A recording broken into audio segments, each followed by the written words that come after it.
The flames were still burning on New Busan when the news reached Earth. President Sumino stood in the command center beneath the Pacific Ocean. The screens around her showed the same terrible images over and over. Buildings turned to ash. Ships falling from the sky. Children running through streets filled with fire. The Velthari had come without warning. They killed 2.3 million people in a single night. Then they left, as if nothing had happened. The Galactic Council has called a summit, said Director Minho Choi. He stood beside her, his face hard as stone. They want you to come to Axis Prime. They say they will bring justice. Suman did not believe in their justice. She had read the history files. The Galactic Council was made of 12 ancient species. They had ruled the galaxy for millions of years. They called it peace, but Suman knew what it really was. It was control. The strong did what they wanted. The weak stayed silent, but she went anyway. She had to show the galaxy what humanity had lost. The journey to Axis Prime took 3 days. Suman spent most of that time watching the videos from New Busan. She memorized the faces of the dead. She listened to the last messages sent by mothers to their children. She let the pain fill her heart until there was no room for fear. Axis Prime was a massive station floating in neutral space. It was older than human civilization. The walls were covered with strange symbols from species that had died long ago. Suman walked through the great halls with her guards beside her. Aliens of all shapes and sizes watched her pass. Some looked at her with pity, others looked at her with disgust. Humans were newcomers here. Children playing in a garden of giants. The council chamber was a vast circular room. 12 thrones rose high above the floor, each one holding a representative of the senior species. At the center sat High Arbiter Vorel. He was tall and thin, with silver skin and eyes that glowed like dying stars. He had lived for 10,000 years. To him, humans were insects. President O of Earth, Vorel said. His voice echoed through the chamber. You have come to seek justice for the incident at New Busan. Incident? Suman stepped forward. Her voice was calm, but her hands were shaking. You call the murder of 2.3 million people an incident? The Velthari acted without council approval. Vorel said. This is regrettable. But we must consider the larger peace. What peace? Suman asked. The Velthari attacked us without reason. They killed our families, our children. What peace can exist after that? Vorel leaned back in his throne. The Velthari are a senior species. They have been part of this council for 6 million years. Humanity has been in space for only 200 years. You are young. You do not understand how the galaxy works. Then explain it to me. Very well. Vorel raised one long hand. The council has decided. Both parties will cease all hostile actions immediately.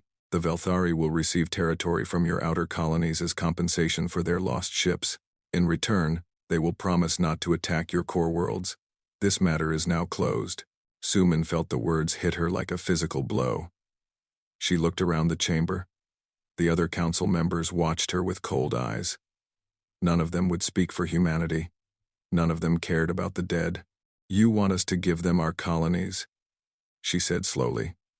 The same colonies where the survivors of New Busan fled. You want us to give those people to the ones who murdered their families. It is the price of peace, Vorel said. And if we refuse? Vorel smiled. It was a terrible thing to see. No species has ever refused the council and survived.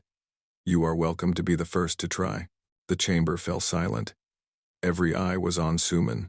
She could feel the weight of their expectations. They wanted her to bow. They wanted her to accept. They wanted humanity to learn its place. Suman thought of the videos she had watched. She thought of the mother who died holding her baby. She thought of the old man who stood in front of a school, trying to protect the children inside. She thought of all the people who had trusted their government to keep them safe. High Arbiter Vorel, she said. Her voice was steady now. You call this peace? But I see it for what it is. This is not peace.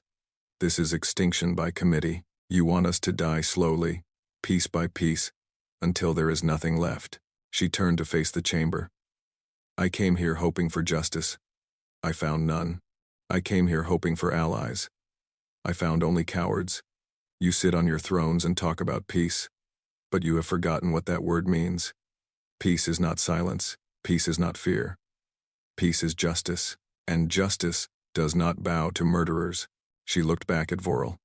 Humanity will not accept your terms. We will not give our people to the Velthari, and we will not be silent while you watch us die. Vorel's eyes narrowed. You are making a terrible mistake, President O.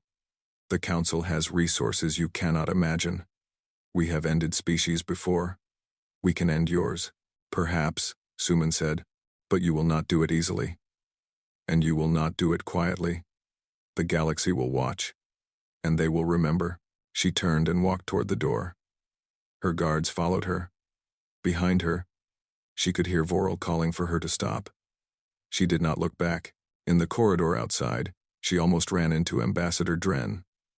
He was a small creature with blue skin and large, worried eyes. He had always been kind to the human delegates. Now he looked afraid. President O, please, he said. You do not understand what you are doing. The Council will destroy your species. I have seen it happen before. Please, reconsider. Suman stopped. She looked at the ambassador for a long moment. Thank you for your concern, Ambassador. But humanity has made its choice. We would rather die fighting than live on our knees. She continued walking. Behind her, Dren called out one last time. Then I hope your species is as strong as you believe.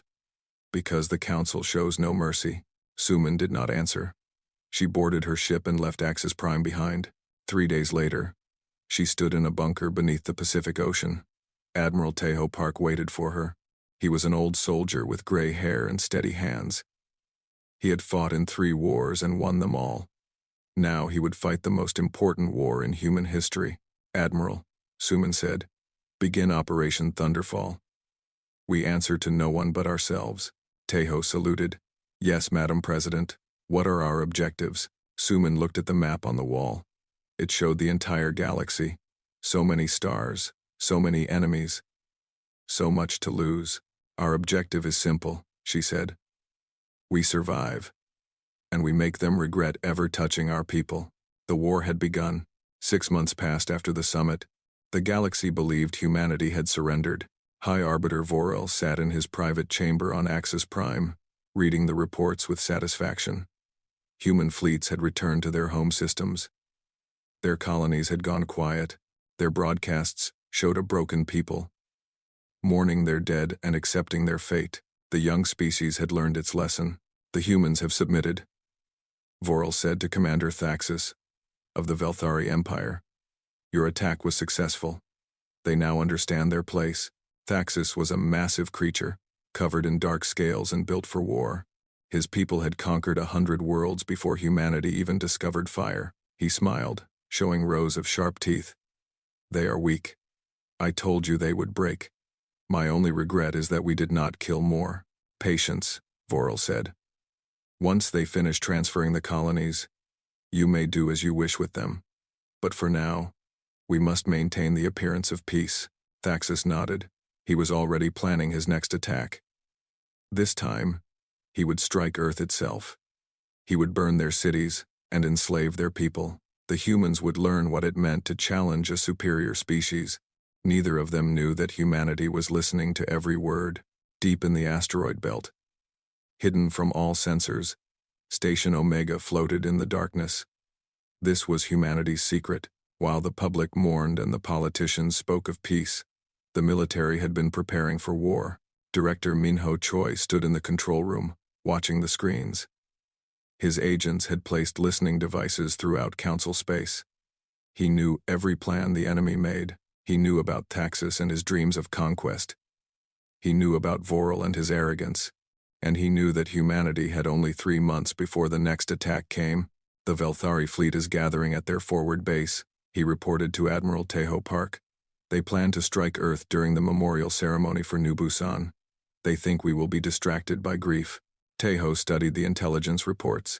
He had spent 6 months preparing for this moment. 400 warships were hidden in dark space, beyond the reach of Council sensors. His crews had trained in secret. His engineers had built new weapons. Everything was ready. What about Project Blackout? He asked. Dr. Lim says it is complete, Minho said. She wants to show you herself. They walked through the narrow corridors of Station Omega. The walls were lined with pipes and cables. The air smelled of metal and recycled oxygen. This was not a comfortable place. It was a weapon. Dr. Hana Lim waited for them in the laboratory. She was a small woman with tired eyes and brilliant mind. She had not slept more than 4 hours a night for 6 months. Her work would decide the fate of humanity. Admiral. Director, she said. Thank you for coming. Let me show you what we have built. She led them to a large machine in the center of the room. It looked simple, just a metal cylinder covered with lights. But inside was technology that had never existed before. The Council species depend on quantum communication, Hana explained. It allows them to coordinate their fleets across thousands of light years in real time. Without it, they cannot fight as one. They become isolated, confused, weak. She touched a control panel. This device creates a wave that disrupts all quantum communication in a wide area. When we activate it, the Council will lose contact with their fleets. Their admirals will not be able to give orders. Their ships will not know where to go or what to do. Tejo looked at the device with new respect. How long will the effect last? A few hours at most, Hana said. Then they will adapt. We can only use this weapon once. After that, they will find a way to protect themselves. A few hours is all we need, Tejo said. On a frozen moon at the edge of human space, Sergeant Jiho Baek trained with his soldiers. They were the ground forces, the ones who would fight on enemy soil. They practiced every day until their bodies ached, and their minds were sharp. Jiho had lost his sister on New Busan. She was a teacher. She had stayed behind to help the children escape. The Velthari burned her school to the ground.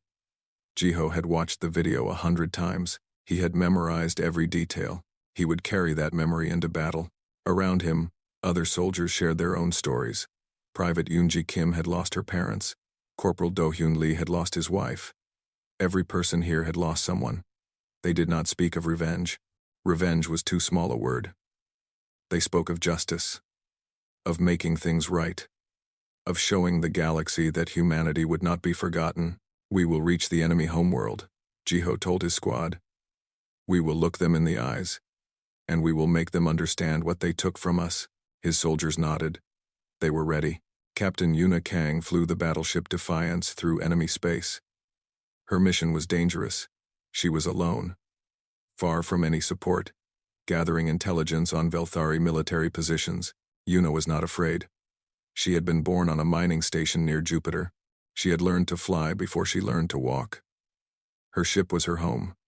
Her crew was her family, and she would do anything to protect them. Captain, her sensor officer reported, I am detecting a large Velthari fleet at the forward base. They are loading soldiers and weapons. It looks like they are preparing for a major assault. Yuna studied the data. The fleet was even larger than intelligence had predicted. The Velthari were not planning a raid. They were planning an invasion. Record everything, she ordered. Admiral Park needs to see this. She turned the Defiance toward home. The information she carried would change everything.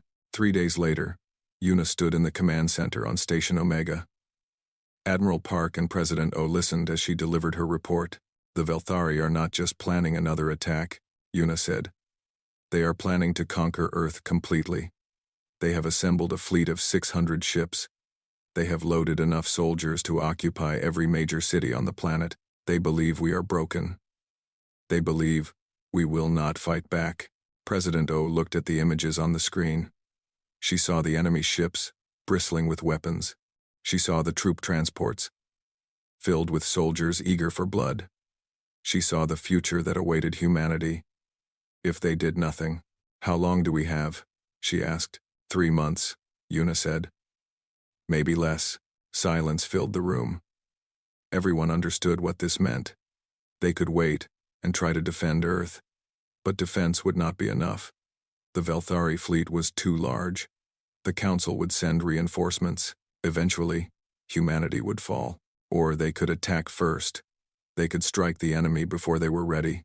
They could use the element of surprise to shatter the Velthari military and show the galaxy that humanity was not prey.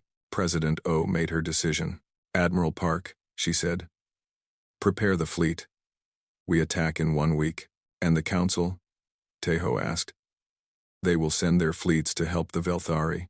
Then we will fight them too." Suman's voice was hard as steel. "They wanted peace on their terms. They will learn war on ours. Let them come. Let them all come. We will show them what happens when you push humanity too far." Admiral Park saluted. The orders went out. 400 ships began moving toward their targets. The soldiers checked their weapons. The engineers powered up the machines. The pilots said goodbye to their families. Humanity was going to war. And this time, they would not stop until the enemy begged for mercy. The night of the attack came without warning. On Station Omega, Dr. Hana Lim sat at her control panel. Her hands were steady, but her heart was racing. Everything depended on the next few seconds. If Project Blackout failed, the human fleet would face the combined might of the entire Council. They would be destroyed before they could fire a single shot. "All systems are ready," her assistant reported. "Waiting for your command." Hana looked at the clock. In 30 seconds, Admiral Park would give the signal.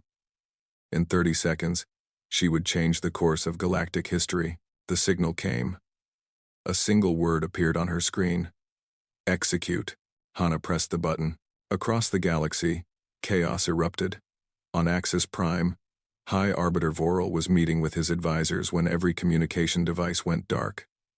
On the Velthari homeworld, Commander Thaxis was giving orders to his fleet when his words disappeared into silence. On 1,000 ships and 1,000,000 worlds, the quantum network collapsed. The Council species had built their civilization on instant communication. They had never imagined it could be taken away. Now they stood in darkness, unable to speak, unable to coordinate, unable to understand what was happening.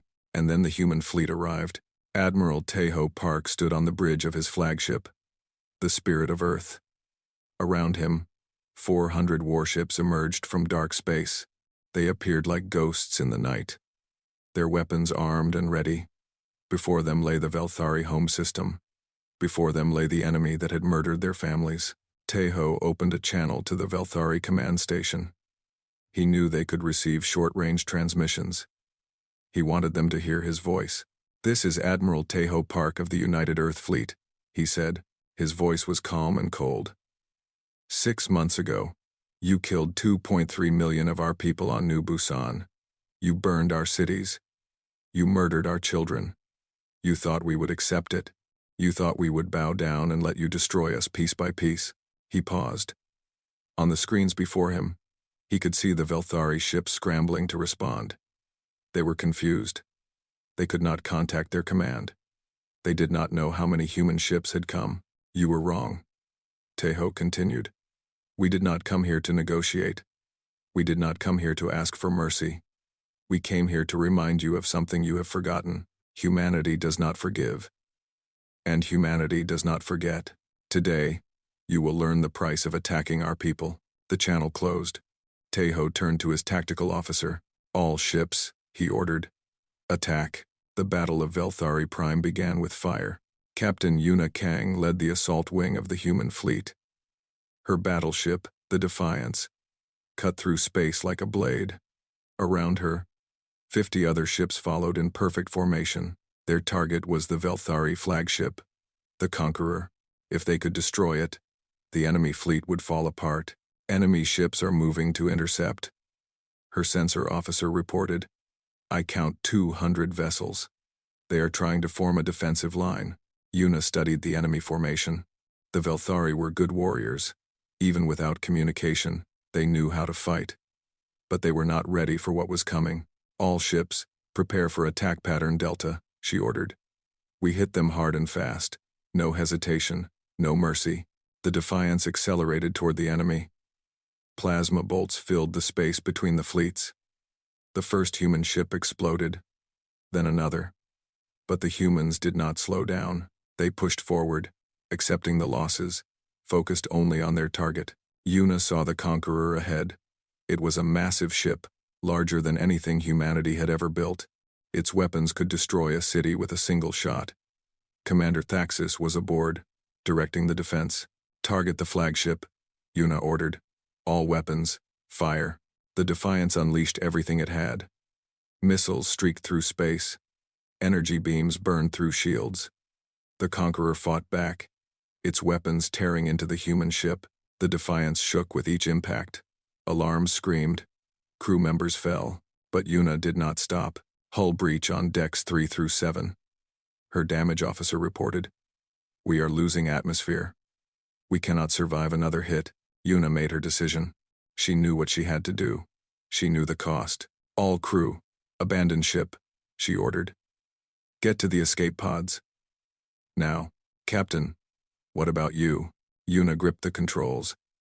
"Someone has to fly this ship into that monster." "Go." "That is an order." The crew obeyed. Escape pods launched from the Defiance as it continued toward the Conqueror.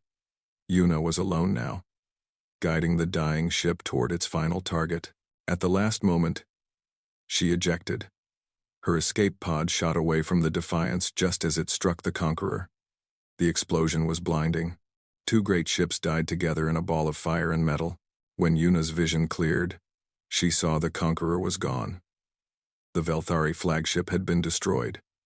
Around her, the enemy fleet was falling apart. The humans had won the space battle. Now came the ground war. Sergeant Jiho Beck rode in the first landing craft. Below him, the Velthari military headquarters spread across the surface of a moon. This was where the enemy commanders hid. This was where the orders to attack New Busan had been given. 30 seconds to landing. The pilot reported. "Enemy fire is heavy. Hold on." The landing craft shook as weapons hit its armor. Jiho checked his rifle. Around him, his squad did the same. They had trained for this moment. They had dreamed of this moment. Now it was here. The craft hit the ground hard. The doors opened. Jiho was the first one out. The battle was everywhere. Velthari soldiers fired from covered positions. Human troops advanced through the chaos. The air was filled with smoke and screams and the sound of weapons. Jiho led his squad toward the main building. They moved from cover to cover, shooting anything that moved. They lost 2 soldiers crossing an open courtyard. They lost another breaking through a door. But they did not stop. Inside the building, the fighting became close and brutal. Jiho fought hand-to-hand with a Velthari warrior twice his size. He felt bones break. He felt blood run down his face, but he kept fighting until the enemy stopped moving. Finally, they reached the command center. The doors were locked. Jiho placed explosives and blew them open. Inside, Commander Thaxis waited. He had survived the destruction of his flagship. He had escaped to the surface. Now he stood with a weapon in his hand, ready to die fighting. "Human," Thaxis said. His voice was full of hate. "You have destroyed my fleet. You have killed my soldiers. But you will not take me alive." Jiho raised his rifle. "I do not want to take you alive. I want to look you in the eyes. I want you to see the face of someone from New Busan. My sister died there. She was a teacher. She protected children while your soldiers burned her school." Thaxis hesitated. Something flickered in his eyes. Perhaps it was doubt. Perhaps it was shame. Perhaps it was just surprise that a human would stand before him without fear. In that moment, Jiho's squad moved. They surrounded Thaxis. They knocked the weapon from his hand. They forced him to the ground. "You will live," Jiho said. "You will stand trial for what you did. And the galaxy will see what happens to those who murder innocent people." Thaxis did not resist. The fight had gone out of him. In orbit above, Admiral Park watched the reports come in. The Velthari military was destroyed. Their fleet was scattered. Their leaders were captured or dead. The battle was over, but Tejo did not celebrate. He looked at the casualty reports. Thousands of human soldiers had died. Good men and women who had families waiting for them. Victory always came with a price. He opened a channel to the galaxy. He knew every species was watching. He knew they expected him to destroy the Velthari homeworld. He knew they expected revenge. "This is Admiral Tejo Park," he said. The battle is over. The Velthari military has been defeated. We have captured their commanders. We have destroyed their ability to make war. He paused. But we have not come here for genocide. We have come for justice. Humanity remembers its dead. Humanity does not forgive those who murder innocents. But humanity is not a monster. We will not destroy civilian populations. We will not become what we hate. He looked at the stars. Somewhere out there, the council was listening. Somewhere out there. They were afraid. Let this be a warning to the galaxy, Tejo said. Leave humanity alone, or the next fleet will not stop at your military. The choice is yours. The transmission ended. The human fleet began collecting its wounded and its dead. They had won, but the war was not over yet. The galaxy had never seen anything like it. A species barely 200 years into space travel had destroyed one of the oldest military powers in known history. The news spread across every world, every station, every ship. Humanity had defied the council. Humanity had won. On Axis Prime, panic ruled. High Arbiter Vorel called an emergency meeting of the council. The 12 thrones were filled with representatives who had never known fear. Now they knew it well. This is impossible, said the representative of the Kethrani. The humans should not have been able to do this. Our calculations showed they would be destroyed within days. Your calculations were wrong, Vorel said. His silver face was twisted with rage. The humans have made fools of us all. They have shown the galaxy that we can be beaten. Then we must destroy them, said another representative. Send all our fleets. Burn their worlds. Kill every last one of them. And how do you suggest we do that? Asked a third voice. It belonged to Ambassador Dren, who had been allowed into the meeting as an observer. The humans have already proven they can defeat a superior force. If we send our combined fleets and lose, what then? The council will fall apart. Every minor species in the galaxy will see their chance to rebel. The council fell silent. They knew Dren was right. For millions of years, their power had been based on the belief that they could not be challenged. That belief was now broken. Vorel stood up. We cannot allow this to stand. The humans must be punished. If we cannot do it through strength, we will do it through other means. He dismissed the council and walked to his private chamber. There, he opened a secure channel to a hidden facility, in a dead system far from any inhabited world. What he was about to do had not been done in a million years. But desperate times required desperate measures. Activate the Axiom Protocol, Vorel ordered. Target. Earth. Far away, on Earth. President Sumino addressed her people. She stood on a platform before millions of citizens who had gathered to hear her speak. Behind her, the flags of every nation flew together. Humanity was united as never before. We have won a great victory, Suman said. Our soldiers have shown the galaxy that we will not be victims. We will not accept injustice. We will not kneel before those who murder our children. The crowd cheered. But Suman raised her hand for silence. But victory has come with a cost. Thousands of our brave men and women did not come home. They gave their lives so that we could live free. We must never forget their sacrifice. We must never let their deaths be meaningless. She looked out at the crowd. She saw hope in their eyes. She saw pride. She saw determination. These were her people. She would do anything to protect them. The war is not over, she continued. The council still threatens us. They will try to destroy us. They will try to make us bow. But we will never bow. We will stand together. We will fight together. And we will survive together. The crowd erupted in cheers. For the first time since New Busan, humanity felt hope. But in the shadows, danger was growing. Director Minho Choi worked through the night in his office on Station Omega. His agents had intercepted thousands of council communications. Most of them were useless. But one message caught his attention. It was heavily encrypted. It came from Axis Prime, and it mentioned something called the Axiom Protocol. Minho spent 6 hours breaking the encryption. What he found inside made his blood run cold. The Axiom Protocol was a weapon. It had been built 1 million years ago to deal with species that threatened council control. It was a planet killer. A single shot could sterilize an entire world, burning away every trace of life. The weapon had been used once before, against a species called the Vorn. The Vorn had been powerful and proud. They had challenged the Council, and they had been erased from existence. Not just defeated, erased. Their worlds were still there, but nothing lived on them. Nothing would ever live on them again. Now Varel planned to use the same weapon on Earth. Minho contacted Admiral Park immediately. Within an hour, they were standing in the command center with President O and Dr. Hana Lim. "How long do we have?" Suman asked.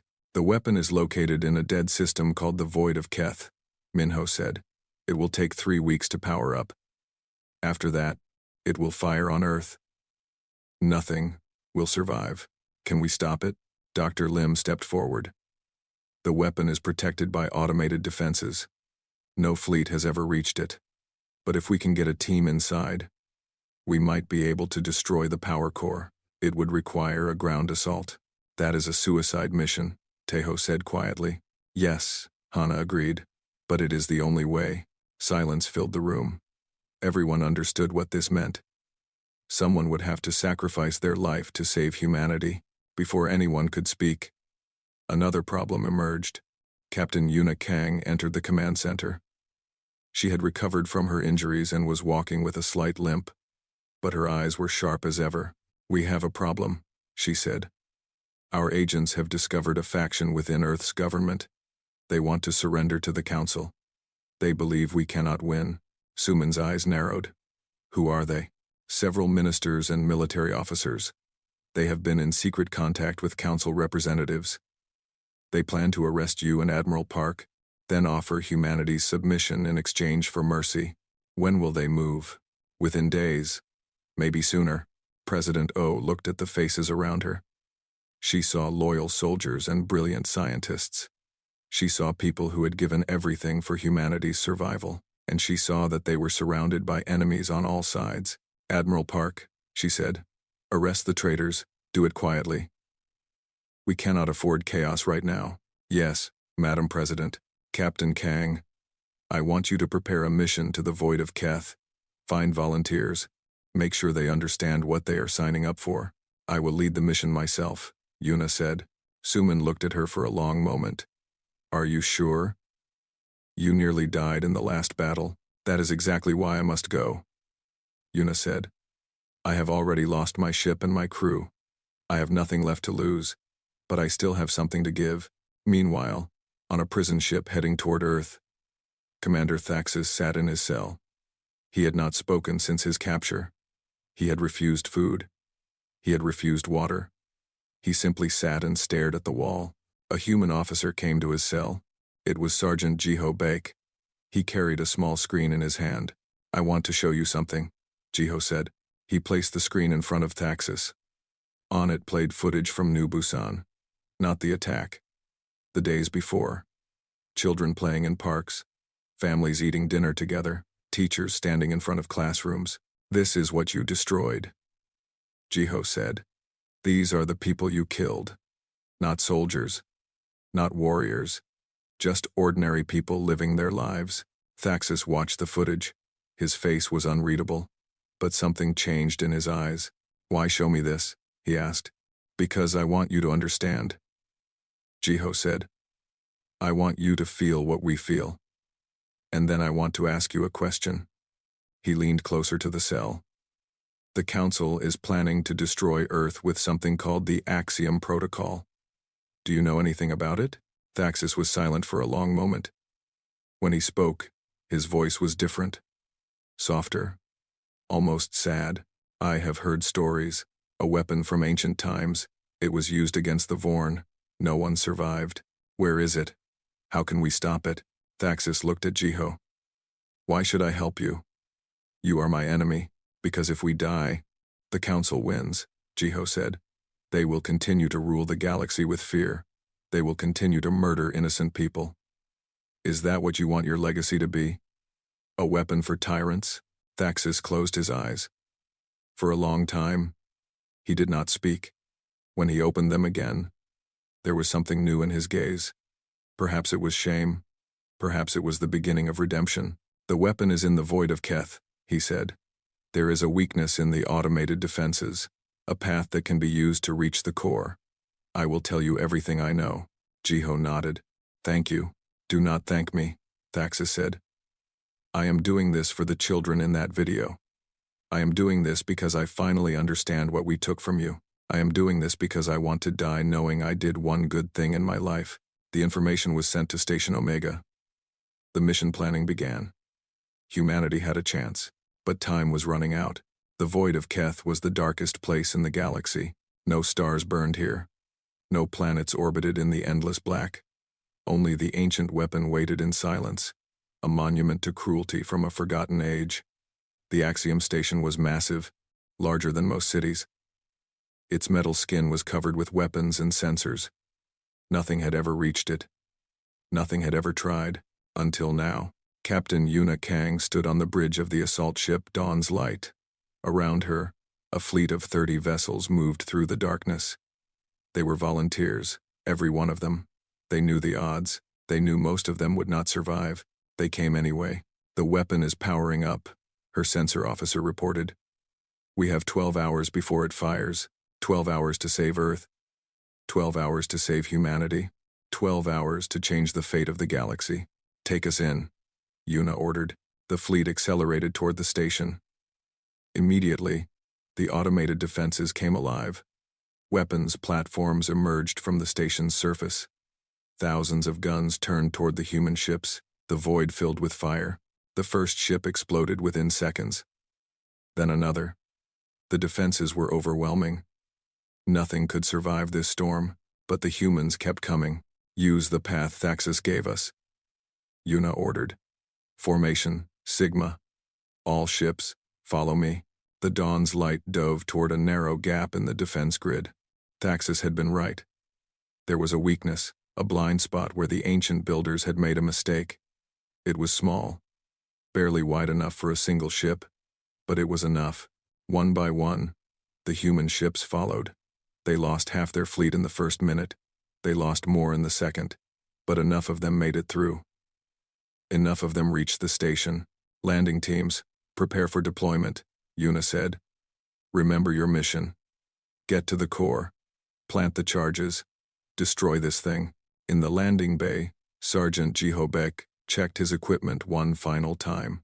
His squad had volunteered for the ground assault. They knew what it meant. They knew they might not come back. Everyone ready? Jiho asked. His soldiers nodded. They were scared. He could see it in their eyes. But they were also determined. They had lost too much to give up now. Good, Jiho said. Stay close.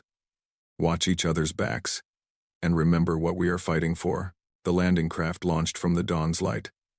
It plunged toward the station's surface, dodging weapons, fire, and debris. The impact was hard. The doors blew open. Jiho led his squad into the darkness.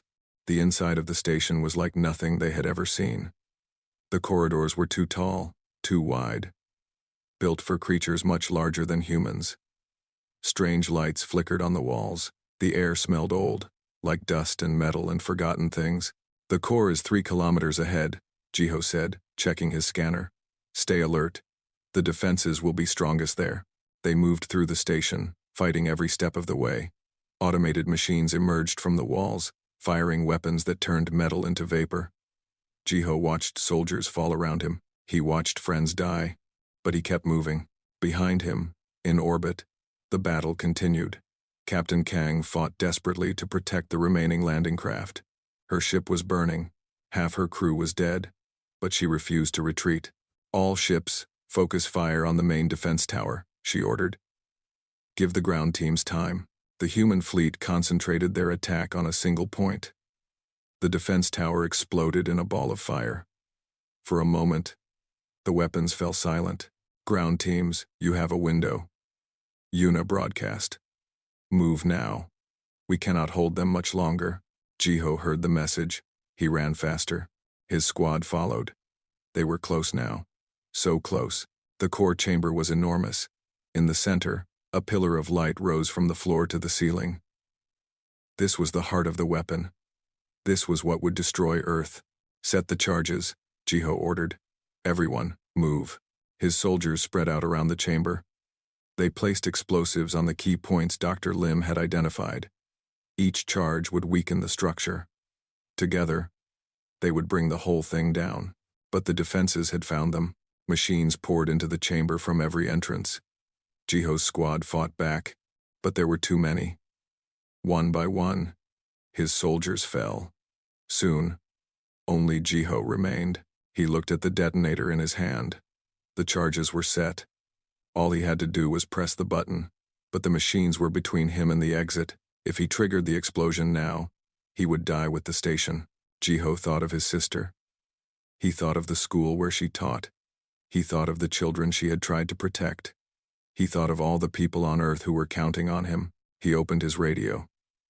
"Captain Kang, this is Sergeant Bake. The charges are set.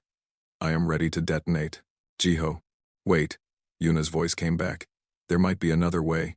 We can try to extract you." "No time," Jiho said. "The machines are everywhere. If I wait, they will disable the charges. This ends now." Silence on the radio. Jiho could hear Yuna breathing. He could hear her trying to find the words. "Jiho," she finally said. "Thank you for everything.